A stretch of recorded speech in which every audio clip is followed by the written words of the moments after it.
Well, good morning, everybody.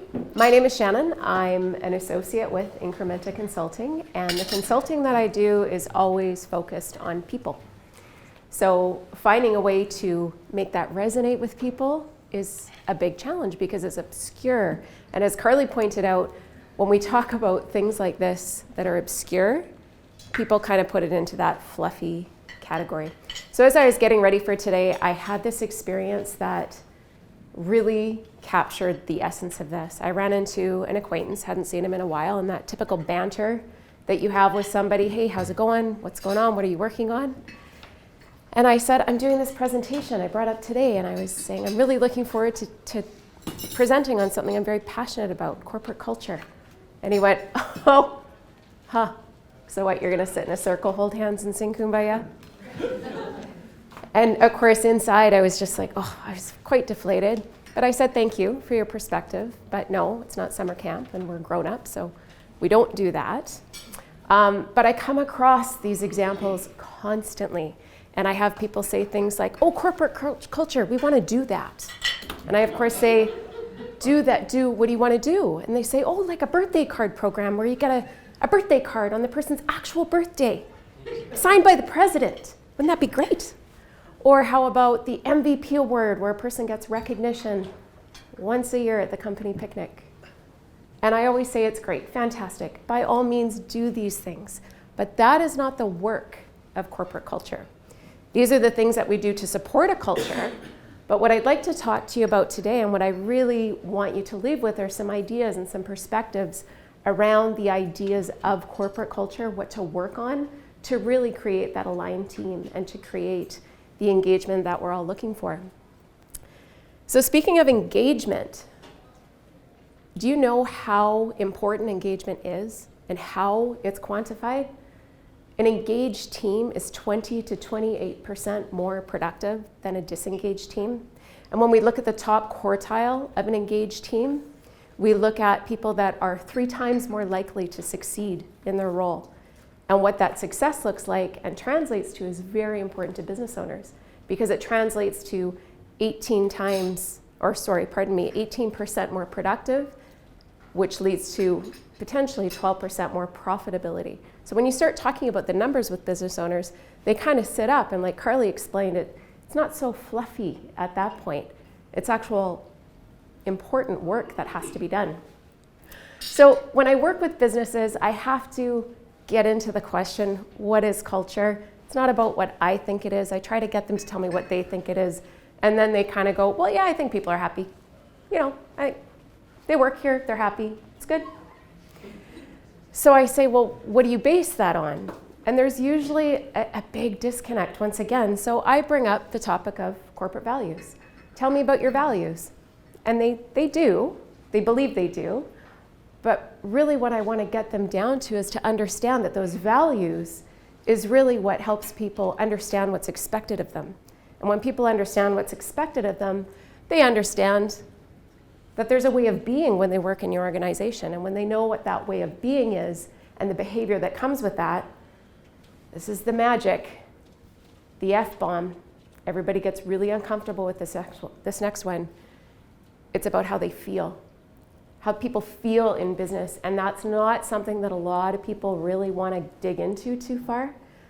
And I believe the reason for this is we have a pretty diverse group of people in the business world.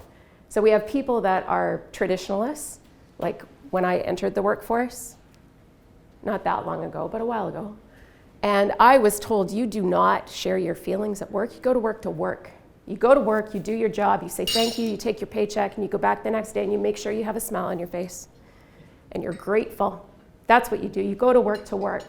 But then if that's the traditionalist mindset, we can go way to the other end of the spectrum. And we can talk to that new generation that's come into the workforce, the millennials. I'm not going to spend a lot of time on these guys. They kind of have a bad rap sometimes. But really, they're the ones that actually care about the feelings that they have. But more than that, they care about how you feel about how they feel. And when you consider those different ends of the spectrum, and I think about the way I was brought up, if somebody walked into my father's office when he was running his company and said, I just don't think you get how I feel. He would say, I will get you a kick in the pants and a walk to the door, go back to work. Right? So all these dynamics come into play when we're working with culture, and they're all very relevant because when we pay attention to them, we build an engaged team, and it's based on trust, right? So when we have an engaged workforce, we know that they're going to perform better. We also know that they're going to create results because of that. So the business owners look at me and say, okay, I got it. I'll buy in. How? How does this happen? Because they're working in the business and on the business. They don't necessarily want to tackle this stuff. So I break it down to 3 areas that I look at that I think are absolutely imperative in creating a healthy, aligned culture. And they are the building blocks. And connection is one of the most vital, and I'm going to get to that later. But the other ones that we can dig into really quick and make great results with are things like communication and accountability. Carly brought these up in her presentation too. They are throughout every organization in all departments. They're necessary, but I want to tell you about why they're necessary when we're working on corporate culture. So accountability is probably the easiest one to tackle. And the reason it's easy is it's very simply about the expectations, and those were set up because your values are rock solid, right? And when your values are rock solid, people know what to expect. But what about when they don't? Because when I go in and I work with a company, it's not because everything's going fantastic. It's not because all expectations are being met. There's usually a gap there. So when I ask my clients, why do you think people aren't performing the way you want them to? They have some idea, but when I ask them, what do you do about it? They say, we have a conversation. And then I say, great, then what? And they say, well, then they do their job. I said, but you haven't changed anything. So if you're doing the same thing the same way, there's no change then, and expecting a different result. We all know the definition of that. So when they don't do their job again, what do? We have a conversation. And then becomes the conversation of how ineffective it is to just have conversations about things that aren't working. Right? It's ineffective. So what it boils down to in accountability is really just creating an agreement. And this does not have to be complex. I say agreement, and business owners are like, oh, I have to write another contract? They already have an employee agreement. This is a 1-page document where you take what the job description is, you break it into bullet points, and you say, hey, I think that you're going to be great in this role. The responsibilities are this. And what we expect of you in this role is to meet those responsibilities by doing these things. It's 1 page. I've done it on super fancy letterhead, and I've done it on the back of a napkin because it was necessary in the moment. When people are understanding and they are clear about what the agreement is in their position, they are accountable. It just happens. And when they're not, the detail that goes into those bullet points allows for questions. It allows for people to seek clarity. Both sides of the desk can seek clarity that way. So when somebody isn't able to meet expectations, a leadership role, it's their responsibility then to step in and say, why? Did we not give you the support? Did we not give you the training? Or are you just not the right fit for this role? So accountability is simple, like fall off a log simple. Create the agreement, get it signed, and then your performance evaluations from there are just the reset and revisit of that agreement.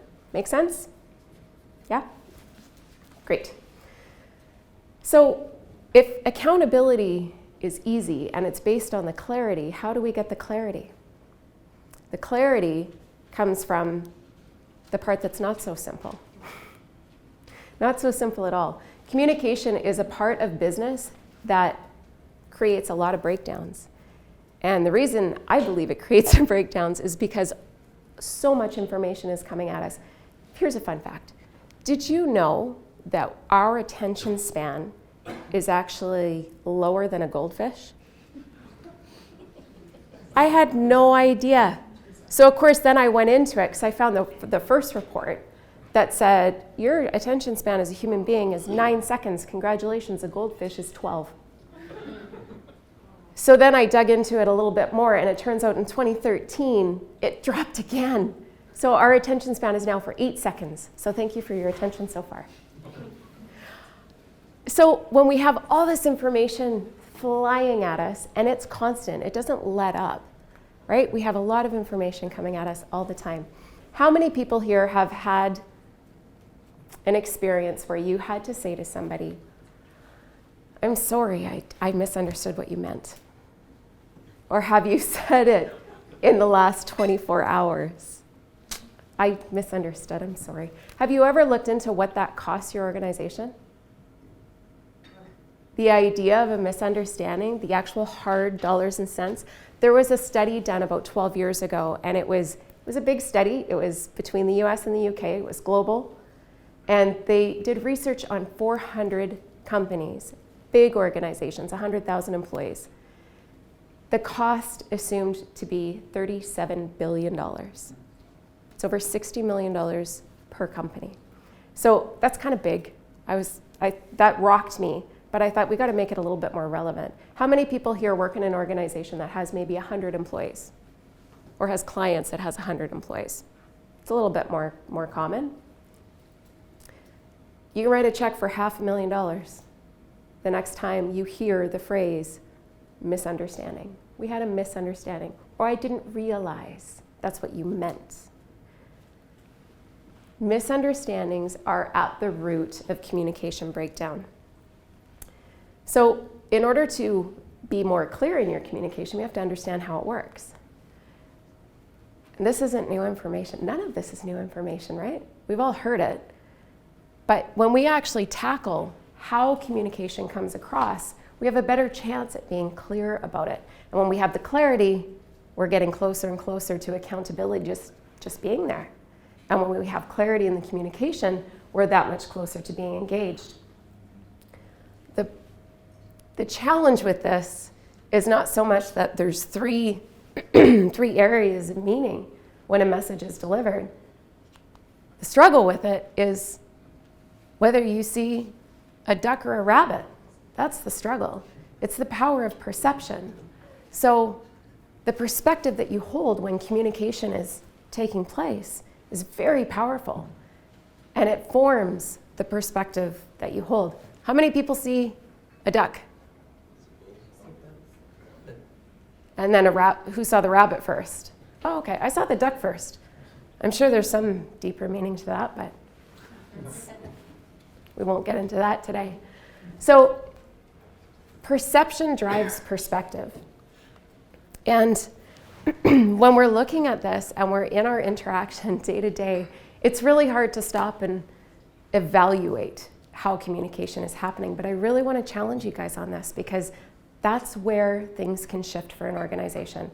Because we all know all these things are going on. When somebody's communicating, all these expressions are being made. And the body, I'm a gesturer, so I stand at the front of the room and I talk with my hands and I walk and I do, and you're taking all this information in. But again, remember, we make it mean stuff. And that's where it gets challenging. The other really important part of this is when we're taking all the information in, we also have something that happens where we are emotionally connected to the work that we're doing. So as we're talking about something, that emotional engagement with it, or the reason we're communicating, and we're trying to prove a point or convince somebody of something, or we're negotiating something we're very connected to, something shifts. So when we communicate normally, like just on a normal basis, what time is it? Typically the words take up about 35% of the communication, and your facial expressions, your vocal tone of voice, your body language makes up the balance of 65. When you're emotionally connected to the conversation, all of a sudden the percentage that we assign to the words that are being spoken drops significantly. Does anybody know what the number is? No? It's 7%. So the importance of the words that you speak when you're in an emotionally charged conversation represents 7% of the communication. And this is where things get a little bit tough in the work environment, because I don't know about you. I assumed that you guys get emotionally charged up. I do. I'm pretty passionate about what I do, so I'm emotionally connected to my work. And if somebody challenges it or questions it, I'm all in. So that 7% has great purpose, not because it's 7. It's not about the 7, it's actually about the 93%. So 93% of what you're saying, you have no control over the understanding of it. 93%. And when I've worked in environments that are, I would say, hostile, people are angry, they don't feel they're understood, they don't feel they're supported, that 93% is big. So how many of you have heard the phrase, it's not what you said, it's how you said it? Those hostile environments that I've worked in, that's really at the root of all of it. Because again, if we go back to our duck and rabbit, you have no control over how somebody perceives your message. So then what? How do we get the clarity? We ask. We just ask. So in those environments where I've had employees sitting across from me, and they have that look on their face of contempt or irritation or, oh, fine, I'll do it, that kind of thing, I ask. I just simply go, ooh, I don't think I came across the way I meant to. So what are your thoughts? And they don't trust, the trust isn't there because they're irritated, right? So you gotta dig in, you gotta go, look, if I came across wrong, or I came across in a way that you don't understand, can you help me understand it? Because my intention here is to support. My intention is that you're successful, so that when you have these expectations that need to be met, you are accountable. I don't have to hold you accountable, you just are. So help me understand what's going on for you. How does it land? That's leadership. And that leadership is what helps organizations evolve into engaged and aligned teams. Does this all make sense to everybody? Can you relate to it? Especially the one of, well, it's not what you said, it's how you said it. The amount of times I've had people say that, and not just about leadership, about their coworkers. So that idea of an aligned team is pretty tough to get if everybody's in the background going, well, she didn't mean that. I heard what she said, but did you see the way she said it? Right? It's very, very powerful. And facial expressions, how many people have seen the show Lie to Me? Yeah, it's a great representation of how impactful facial expressions are. So when we're considering our teams and wanting them to be more aligned, always, always try and consider 93% of what you're saying is coming across not in the words, but in your body language, your facial expression, your tone of voice, how fast you speak, how low you speak. Whether you're taking in information from other sources, looking at your phone, in other words. Really, it boils down to go to the other side of the desk. Stand in the shoes of the person that's receiving the information. It's a skill. It's a skill because we don't always practice it because we're so connected to our own intention, our own message that we're wanting to get across. But this is really at the root of a lot of the training that I've done. I remember one company I was working with, it was angry. They were angry. It was about 120 employees. And I took one team that had a supervisor, and they did not like him. They really did not like him. It was understood, and he knew it too. And I did the training about perception, that 7% of your message is the words. So pay more attention to your body language and your facial expressions, how you come across. And he had this look on his face. So I said, you have a funny expression on your face that wasn't there before. So what's going on? What are you thinking? And he said, I think I'm a jerk. And everybody around the room started to nod. And then he looked at them and he went, that's why you think I'm a jerk? And he had no idea. And they said, yeah. And words like ego, power trip, you don't care, you're all about you, started to come into the conversation. So we talked about it openly as a group because the opportunity presented itself, but it doesn't always. When you don't address these things, they become visceral in the organization, and it becomes even more challenging to tackle it. I remember that. I'll never forget that guy. That was so fun. He actually didn't say jerk. He said another word, but let's keep it professional. So this next part I want to introduce you to is, again, an idea that isn't new. It's not new information. But I'm going to share some stories with you that really, I hope, drive this home. The power of connection in the workplace is really untapped. When I researched it, I really couldn't find a lot of data.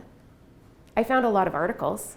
I found a lot of people thinking their thoughts that the idea of connection is extremely important and why it's important and how to do it, which is great. I think the more we have out there, the more traction we're going to get with the idea of connecting with people.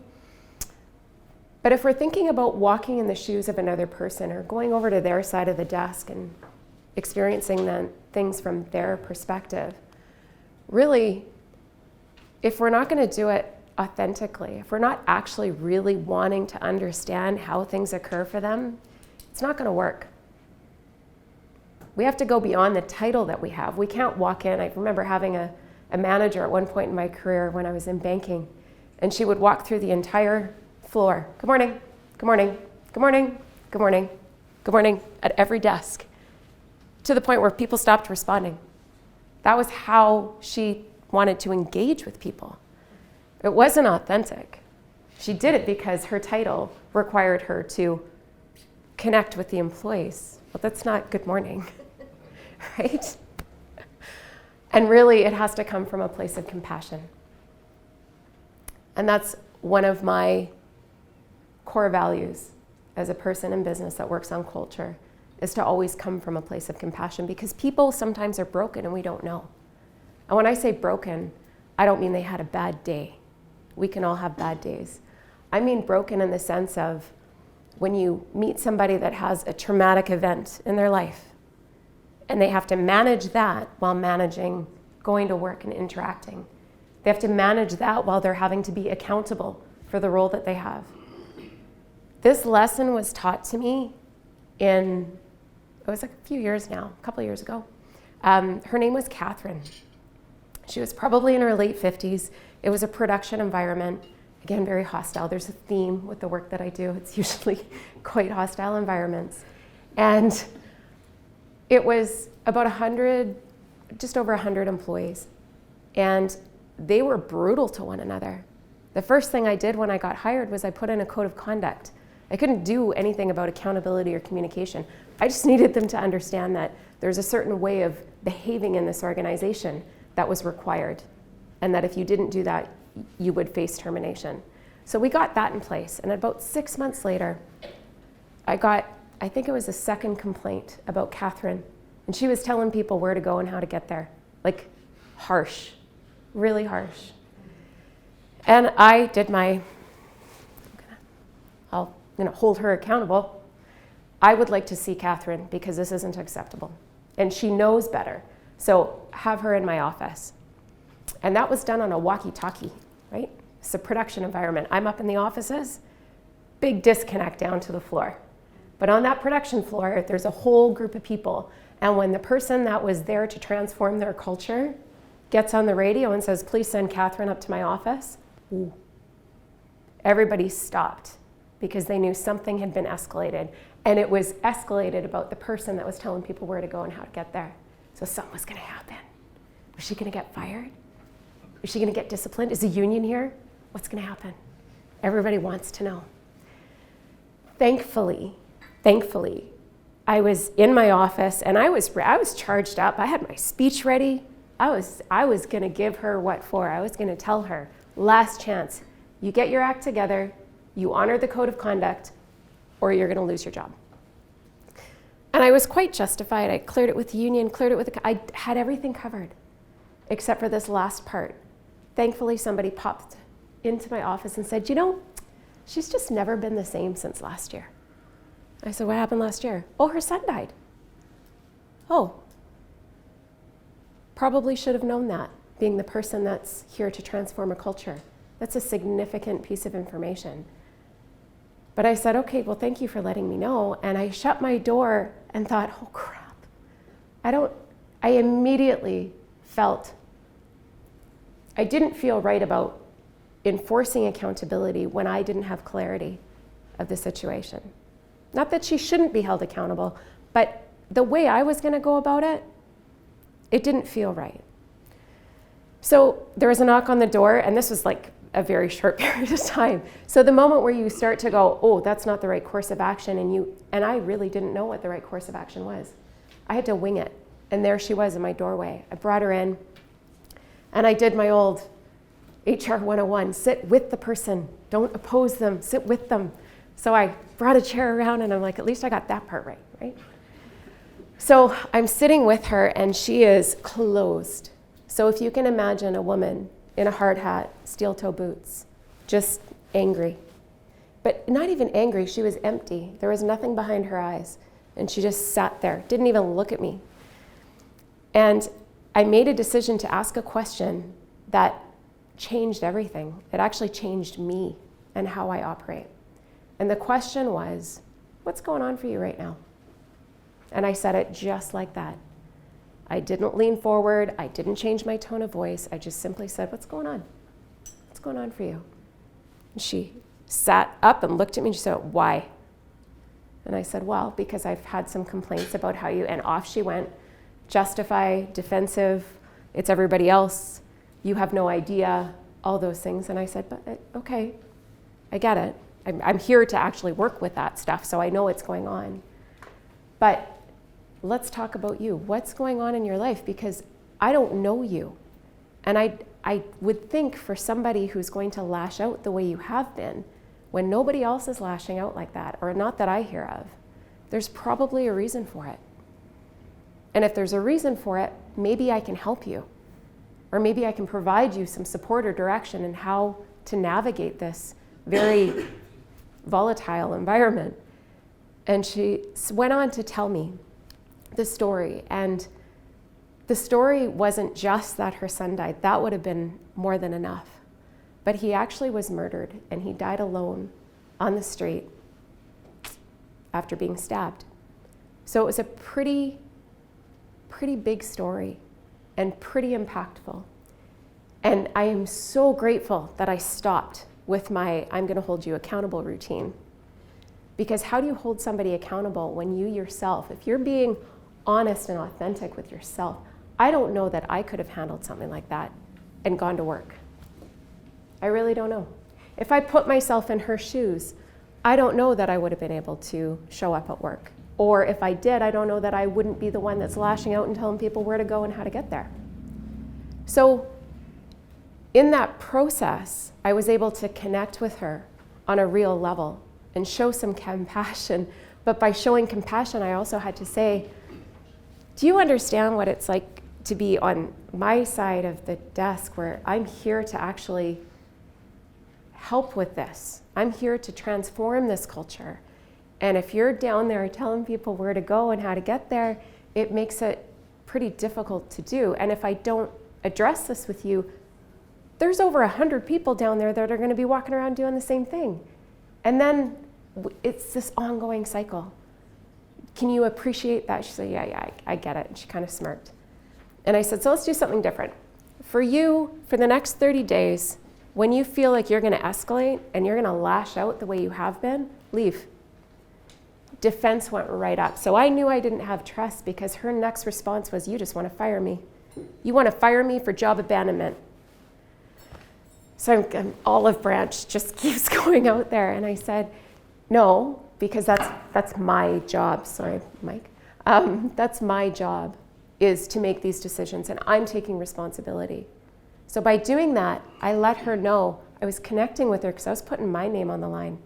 I was really taking a risk that this woman could leave every single day and get her nails done for all I knew. But you know, for the next 30 days, we had that agreement in place, and she never once left. She never left her job, no matter how volatile it got. And it wasn't because things weren't going on. There was still arguments and volatility and all of that. But she never left. I took Catherine for coffee a few months ago because this story is quite intimate, right? It was a big part of her life, and I wanted to get her permission to share it. And it's not the first time I've shared it. But it always leaves an impact because I had to ask her why. Why did you not leave? I gave you the longest leash I could. And I took all the heat from the management team, the employees, the union. I took that on. They thought I was crazy giving this. And she said I didn't have to because I knew it was there. I knew it was there. And if I left, it wouldn't change anything. And if I left, it would make more work for other people. So really, there was no point. And the other great thing about her was I took the time to actually understand what was going on. And she said something that I thought was really beautiful. When I said, I want your permission to share this story. And I'm sharing it to, really teach something. And hopefully that's honoring your son's memory. And she said, if anybody can learn from the tragedy I've had to face, I'm all for it. That's connection. That's when you know that somebody says, okay, you got it. You got me. I'm in. Because, again, I was authentic. I really had no idea what to do.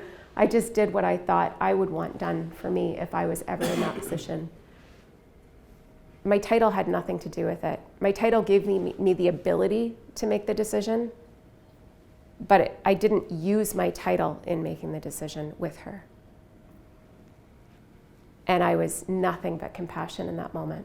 And when we do that, and we walk in the shoes of somebody else for just a moment, we have the ability to create that connection.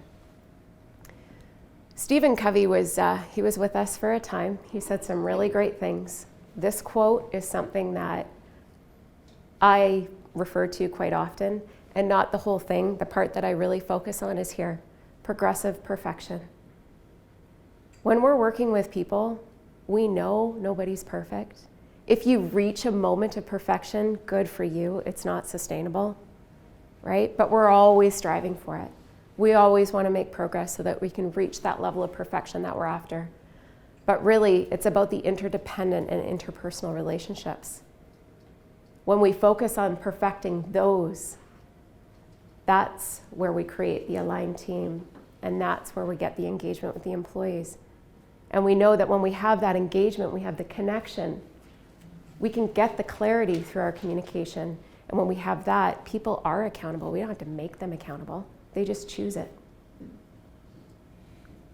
That's the power of working on culture. That's all I have to share with you today. Thank you.